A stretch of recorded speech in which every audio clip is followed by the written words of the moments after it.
trata de Alberto Javier Báez. Él es doctor en ciencia política y también licenciado en sociología. Alberto, ¿qué tal? ¿Cómo estás? Muy buenos días, muchas gracias por su invitación. Bueno, encantado de verte, de establecer contigo una comunicación sobre todo de temas interesantes que yo creo que a todos nos gustan y que después de lo sucedido el domingo tiene que haber una interpretación y una lectura, ¿no? Y ahora que estamos ya en un tono más sosegado, que ya han pasado unos pocos días, ¿qué lectura podemos hacer de lo que sucedía en las elecciones de Andalucía de las que tanto hemos hablado, Alberto? Pues el domingo hemos visto un resultado electoral que no tiene nada que ver o no se parece con nada de lo anterior. Es decir, hemos visto una victoria sin igual del Partido Popular que no solo tiene mayoría absoluta, como se ha venido remarcando estos días, aparte de la importancia que tiene, sino que ha obtenido el mejor resultado electoral en unas elecciones al Parlamento de Andalucía. Pero claro, de igual manera, si una formación política obtiene un resultado inédito, como es este caso, pues por otra parte, igualmente, el Partido Socialista Obrero Español obtiene el peor resultado que ha tenido nunca en unas elecciones de estas características. Entonces, el electorado andaluz, pues, lo que ha hecho en las elecciones es reforzar una labor de gobierno y también de la misma manera expresar que, bueno, que no desean volver a una situación anterior. También de la misma manera hay otra serie de formaciones políticas de las que podemos dar una serie de ideas. Es decir, por ejemplo, el tema de Ciudadanos.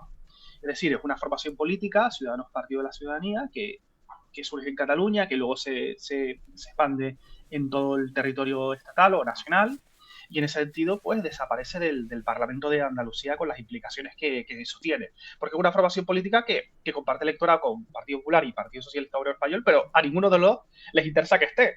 Claro. Justamente por eso, para que pueda haber un trasvase de votos entre uno y el otro. Luego, igualmente, lo que podemos denominar como la izquierda más allá del PSOE, hay unas dos formaciones políticas que obtienen representación en el Parlamento de Andalucía, pero claro, esa izquierda siempre es muy difícil que se una en una única candidatura. Eso, pues los que seguimos este tipo de cuestiones, por ejemplo en Canarias, en el año 1991, hubo algo parecido que supuso el punto de encuentro de toda esa izquierda más allá del PSOE, que fue Iniciativa Canaria y CAN. Y justamente la clave de eso fue la unión de la izquierda nacionalista y no nacionalista. Pero en el caso de Andalucía no es algo típico, sino que también ocurre en otros territorios, pero es muy difícil que se pongan de acuerdo, porque ellos se posicionan en el eje centro-periferia y claro, la definición de esa periferia pues siempre da lugar a distintas interpretaciones. Y luego también el tema de Vox, pues sí es verdad que mejora su resultado electoral de hace casi 4 años, pero en ese sentido no es relevante para ningún tipo de posible combinación de gobierno, por lo tanto, pierde cierta relevancia en ese sentido.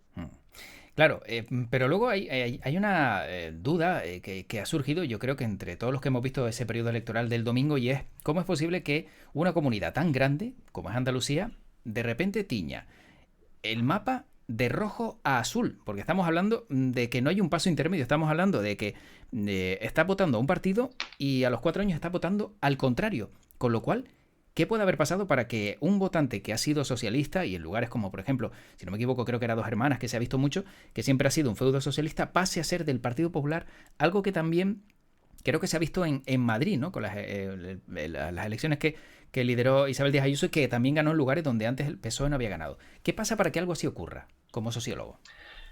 Pues, por ejemplo, en las elecciones de la Comunidad de Madrid es verdad que vimos un movimiento de voto muy importante de unos partidos a otros. En el tema de Andalucía la situación es sensiblemente parecida. En fin, aunque podríamos detallar ese sentido con una serie de análisis y de ecuaciones matemáticas para ver con detalle todo este tipo de cuestiones.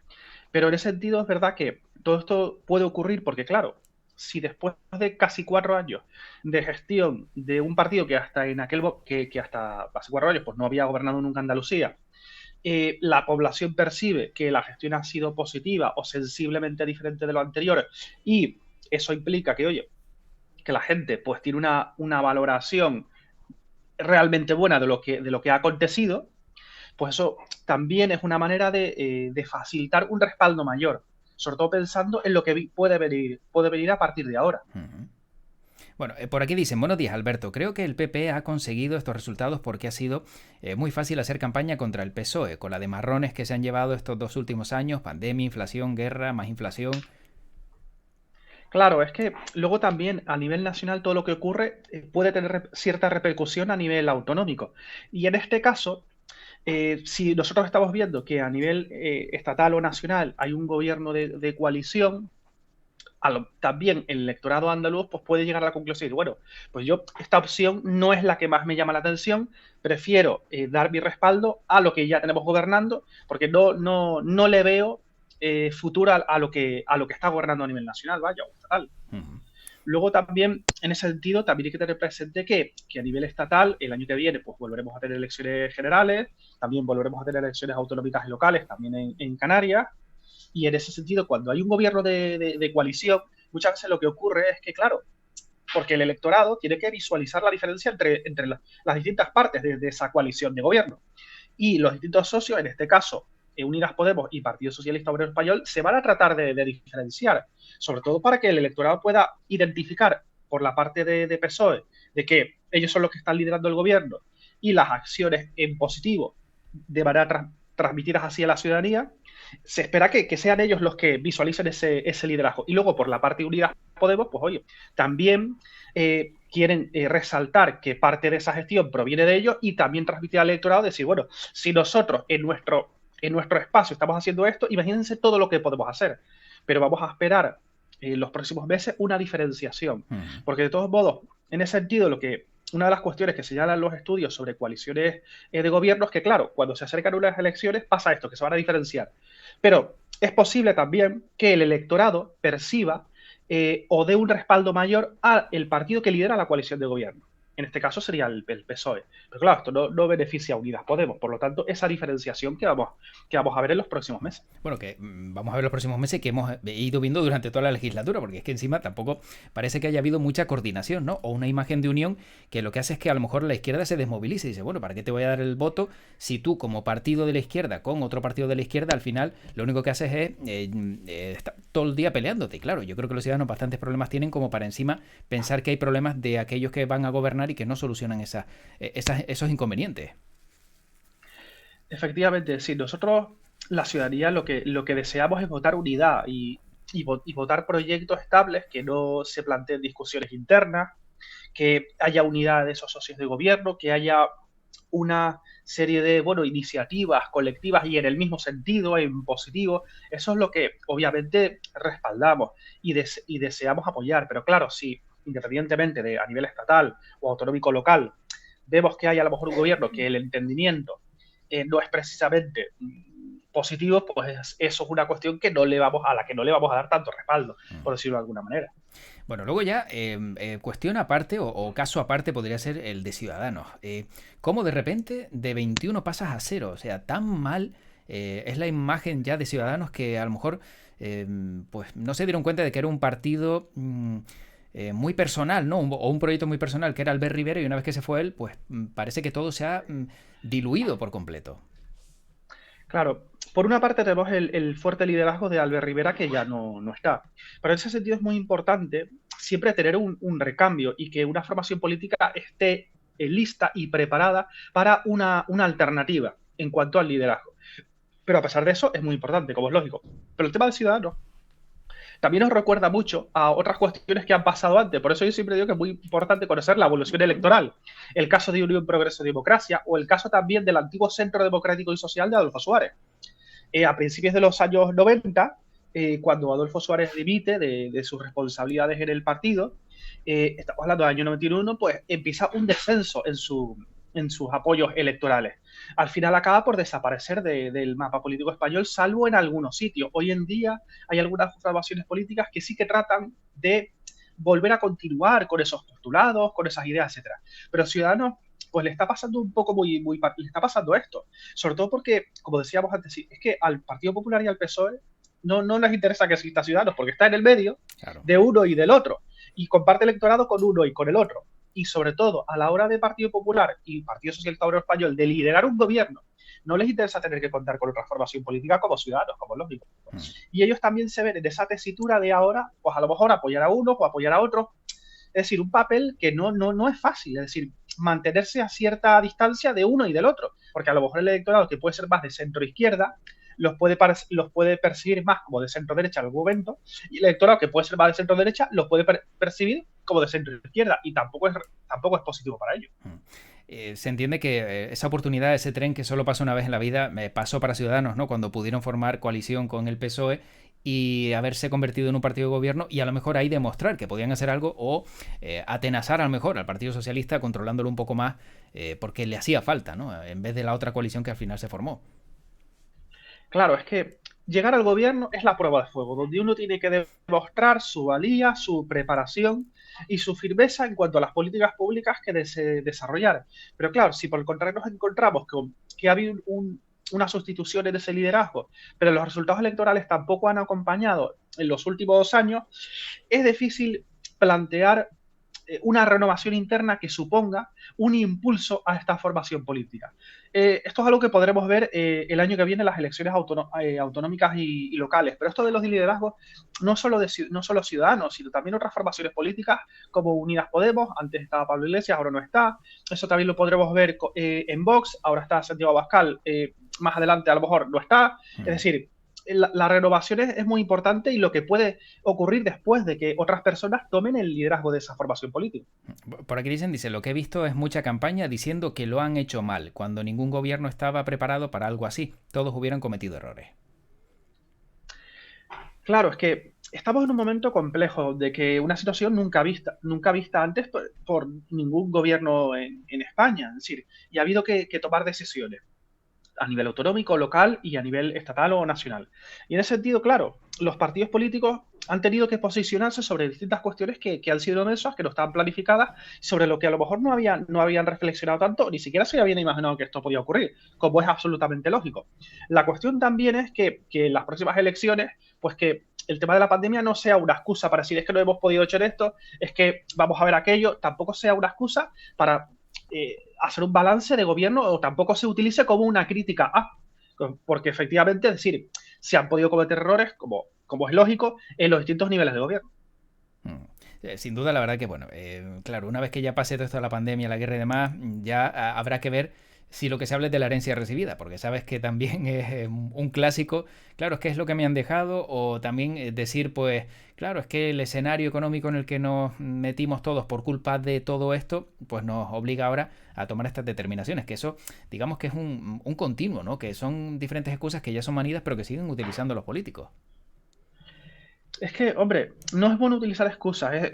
Yo creo que es mejor plantear propuestas, ideas y soluciones a los retos que tenemos como sociedad. Y sobre todo, mirar al futuro y tratar de adelantarse a los problemas que puedan surgir con anterioridad. En ese sentido, plantear excusas, yo diría que es mejor pues responder y decir, oye, pues mira, hemos podido hacer esto, aquello y lo demás allá. Han surgido una serie de dificultades, pero hemos actuado de esta manera para tratar de suavizar los efectos que no eran previstos y con los que nos hemos encontrado. Sin duda, la verdad que Alberto, claro, todo esto al final nos hace pensar en todo también lo que se ha dicho, ¿no? Por ejemplo, ¿se ha acabado el ciclo de Pedro Sánchez después de lo que hemos visto en Andalucía? ¿Crees y consideras que esto le puede hacer daño y que el efecto Feijóo, también como lo llaman, pues está teniendo resultado? Pues eso lo veremos sobre todo el año que viene, con las próximas elecciones generales, que está previsto el año que viene. Lo que pasa es que en menos de 12 meses tenemos elecciones autonómicas, y eso sí que va a tener también una repercusión, o nos va a dar una idea de lo que puede ocurrir varios meses después. Recordemos lo que ocurrió en el año 2011 con las elecciones autonómicas, donde vimos un respaldo notable al Partido Popular, en aquel momento liderado por Mariano Rajoy, que luego se vio ratificado en las elecciones generales varios meses después. Por eso el año que viene va a ser un año clave. Pero igualmente lo sucedido el domingo también tiene repercusión, porque en una comunidad autónoma donde el Partido Socialista Obrero Español ha sido tan importante durante tantos años, que de repente obtenga el peor resultado electoral nunca antes visto, y sin embargo el partido que les puede superar y puede liderar un gobierno, al contrario de ellos, que haya obtenido el mejor resultado electoral, pues hombre, eso por supuesto puede desestabilizar, y está claro que habrá que tomar medidas en ese sentido, y habrá que pensar realmente de aquí a un año los pasos que se quieren dar, vaya. O sea que si en mayo vemos, por ejemplo, que esto vuelve a suceder y que el Partido Popular sale reforzado y gana en la mayoría de las plazas importantes de España, ¿podríamos ver un cambio de líder para las generales sin Pedro Sánchez? ¿O crees que Pedro Sánchez se va a agarrar todo lo máximo posible, pase lo que ocurra, como dice un amigo, al cargo para ser él el candidato en 2023?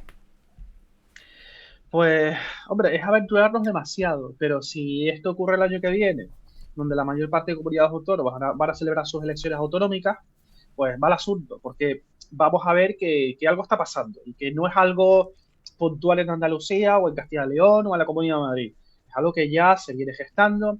Obviamente, el liderazgo de Feijóo marca un antes y un después del Partido Popular. Ellos, de momento, no están, se están viendo reforzados y los resultados que están teniendo así lo están demostrando. Y sobre todo en ese sentido, el Partido Socialista Obrero Español pues tendrá que delimitar a ver si desea seguir en la misma línea o no.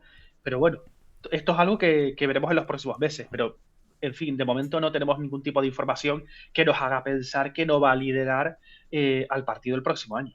¿No te llama la atención que Pedro Sánchez ya dijera, creo que fue hace 2 semanas, tranquilos, me van a ver aquí como candidato en 2023, sin ser ratificado por una ejecutiva? O sea, que haya sido una decisión unilateral. ¿Esto tiene sentido?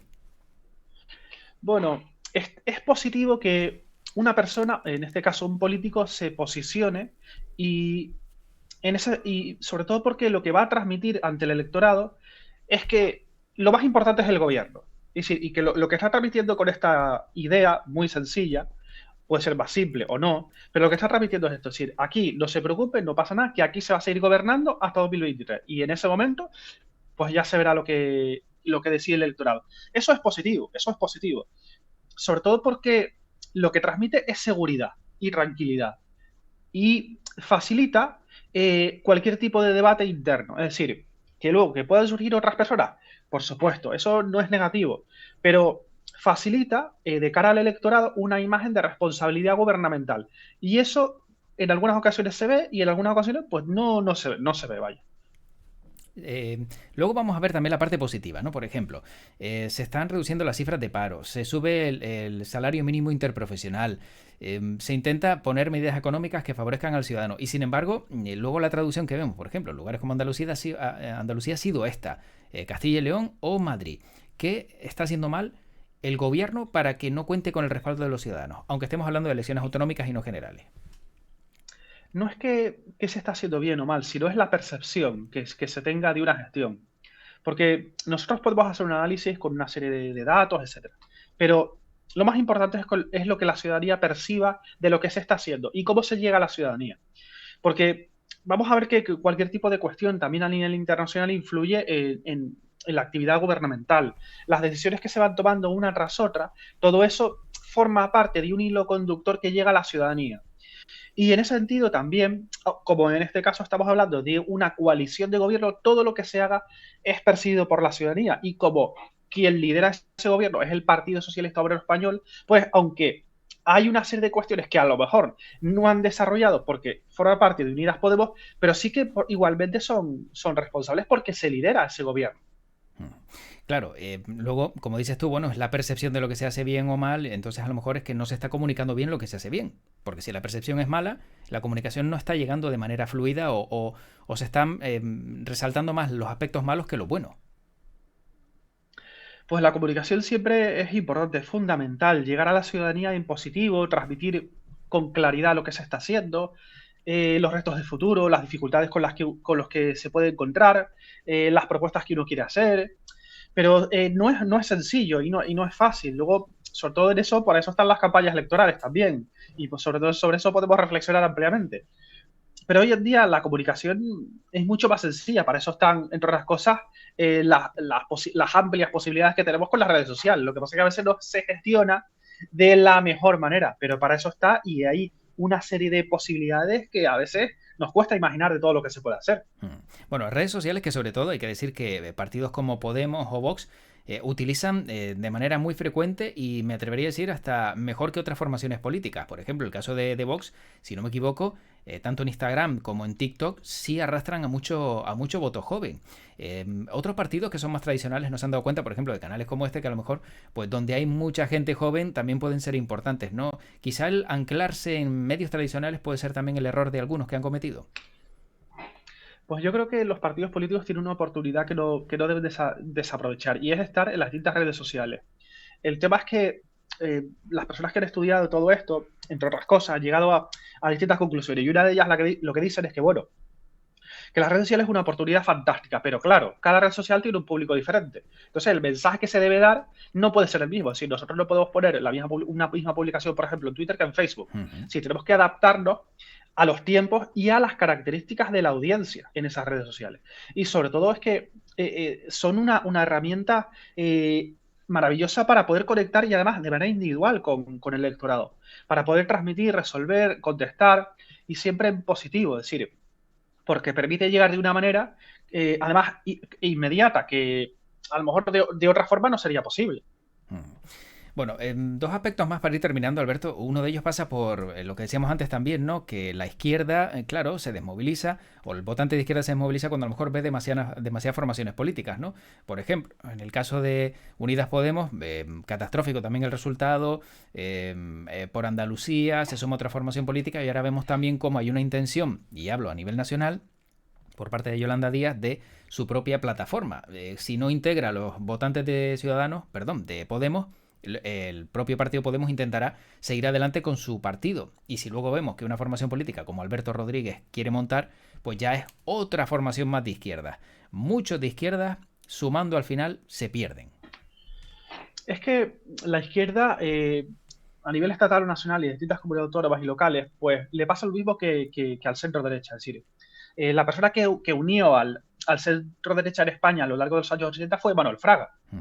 Pero claro, la izquierda es como la derecha. Lo que pasa que se concentra en este caso en el Partido Popular y en Vox. Pero claro, en esa izquierda es que es realmente complejo. Lo que decíamos antes, el caso de ICANN en el año 91 fue algo, pues algo puntual, que luego tuvo el recorrido que tuvo, pero es decir, la percepción del centro-periferia de esas formaciones de izquierda da lugar a numerosas formaciones políticas, porque luego, si nosotros analizamos con detalle los programas y demás documentos electorales, pues a lo mejor vamos a ver cierta similitud en las políticas públicas que quieren desarrollar, pero luego son cuestiones también de tipo ideológico que marcan la diferencia en torno a que surge una formación política y no otra. Y luego también igualmente los personalismos.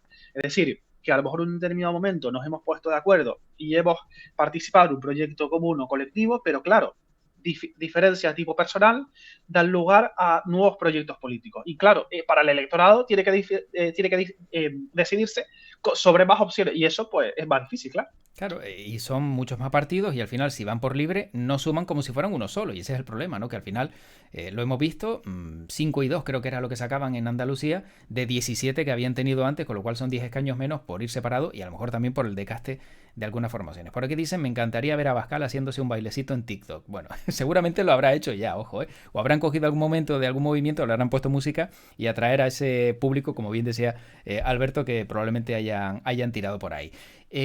Por cierto, tu opinión como sociólogo, ¿crees que los ciudadanos están de acuerdo con tanto proceso electoral? ¿Es fácil o difícil mantener tanta promesa constantemente? Madrid, Castilla y León, Andalucía. Cada vez estamos viendo que esto va siendo uno por año. Pues la verdad que es una situación compleja. Es decir, por ejemplo, si nosotros hacemos un análisis de las distintas barómetros que elabora el Centro de Investigaciones Sociológicas después de las elecciones, vamos a ver una serie de datos muy, muy interesantes. Pero entre otros, uno, y el que me gustaría resaltar. Es decir, la mayor parte del electorado decide su voto antes de la campaña electoral, pero en torno al 70%. Incluso en los últimos años ha sido un poquito menos, con el auge de Unidas Podemos y Ciudadanos, pero estamos viendo esos porcentajes también en Canarias. Entonces, claro, que tengamos constantemente elecciones lo que hace es que uno pues establezca una similitud de lo que pasa aquí, a lo mejor asemeja con lo que ocurre en otro sitio, Mm. pero de todos modos el electorado es sabio, obviamente uno conoce, aunque le pueda costar entender a lo mejor las particularidades del voto en blanco, este tipo de cuestiones, pero el electorado es sabio, es decir, la ciudadanía pues conoce que si votamos el Parlamento de Canarias, estamos votando cuestiones de tipo autonómico, y si las elecciones son generales, pues algo de tipo estatal o nacional. El tema es que, claro, es decir, el tener elecciones constantemente hace que los partidos estén mucho más pendientes de ese tipo de cuestiones y a lo mejor no de otras. Pero es que, claro, hoy en día, si nosotros pensamos qué hace un partido cuando no hay elecciones, pues puede ser difícil pensar, clarificar esta cuestión. Y en ese sentido, por ejemplo, personas que han estudiado esto con detalle, pues han llegado a la conclusión de que, bueno, de que aparte de elegir quién va a dirigir ese partido, pues tampoco está tan claro qué es lo que es un partido político cuando no hay elecciones. Y entonces esto también pues, es determinante y nos explica un poco pues, cuál es el panorama político que tenemos, vaya. Bueno, para ir acabando, Alberto, sí me gustaría preguntarte qué se puede hacer para acercar más la política a los ciudadanos que están tan cansados, tan aburridos de ver siempre lo mismo y sobre todo también de encontrarse con que en la mayoría de las ocasiones, tristemente, pues son muchas promesas incumplidas. Pues yo suelo decir que la política es reflejo de la ciudadanía. Si lo que pasa en la política, pues ocurre fuera de la política. Y en ese sentido, la manera de conectar es transmitir algo diferente, positivo, y donde con claridad se expongan las cosas que se hacen, las cosas las cosas que no se pueden hacer, las dificultades y los retos de futuro. Y en ese sentido, como decíamos antes, es que las redes sociales ofrecen una posibilidad sin igual de cara a poder dirigirse hasta a nivel individual. Es decir, que a lo mejor, por ejemplo, un concejal o una consejera puede interactuar directamente con sus votantes, puede explicar lo que está haciendo, la reunión que ha tenido, es decir, cuestiones de políticas públicas o decisiones que está pensando hacer la semana que viene o el mes que viene, proyectos de futuro, cuestiones que se acaba de encontrar, ese tipo de cuestiones. Y eso facilita esa conexión con la ciudadanía. Pero está claro que eh, la ciudadanía, pues obviamente, como bien decías, pues obviamente cada persona pues, tiene sus problemas, sus inquietudes y demás, y lo que espera de la política, pues algo que resuelva esas dificultades. Y lo que hemos visto en el día de hoy y lo que vamos a ver el sábado es una cortina de humo para los malos resultados. Me refiero a un gobierno que saca un Consejo de Ministros urgente el sábado para tener algunas medidas importantes y entre ellas, como decía Pedro Sánchez hoy, bajar el IVA del 10 al 5%, que realmente dice qué urgencia ha habido ante todo esto para sacar una medida tan importante en un momento como este. Pues muchas veces podemos analizar con detalle todo este tipo de cuestiones y a veces se nos escapan, como es lógico. Pero en ese sentido, muchas veces nosotros podemos llegar a la conclusión de que hay algún tipo de cuestión que puede ser determinante para no esperar a una decisión política, porque a lo mejor más adelante va a venir otra cuestión que va a poder conectar con esto anterior. Vale. Y en ese sentido, pues sí es verdad que va a ser el punto de partida para algo más amplio, por ejemplo. Vale, o sea que bueno, que es el punto de arranque a lo mejor para sacar más medidas y bueno, que haya coincidido con las elecciones, pues bueno, a lo mejor ya lo tenían preparado para lanzarlo y lo han tenido que adelantar. Efectivamente. Podría ser. Muy bien. Bueno, pues terminamos aquí y te agradezco como siempre, Alberto Javier Báez, doctor en ciencia política, licenciado en sociología, que nos haya dado algunas de las claves de lo que ha sucedido y también conocer un poco también pues qué gira detrás de una campaña electoral y de todos los procesos, de todos estos procesos que vemos que cada vez son más continuados. Te invito en una próxima ocasión a seguir por aquí en este canal, seguir hablando de esto y también a traer un poco a otro tipo de público al mundo de la política que creo y considero que es muy importante también darlo a conocer, porque es que si no, no se llega y el mensaje se va a evaporar en algunas generaciones. Por supuesto. Muchas gracias por su invitación. Un fuerte Buen día. abrazo, cuídate, Hasta hasta ahora. luego, chao. Hasta luego.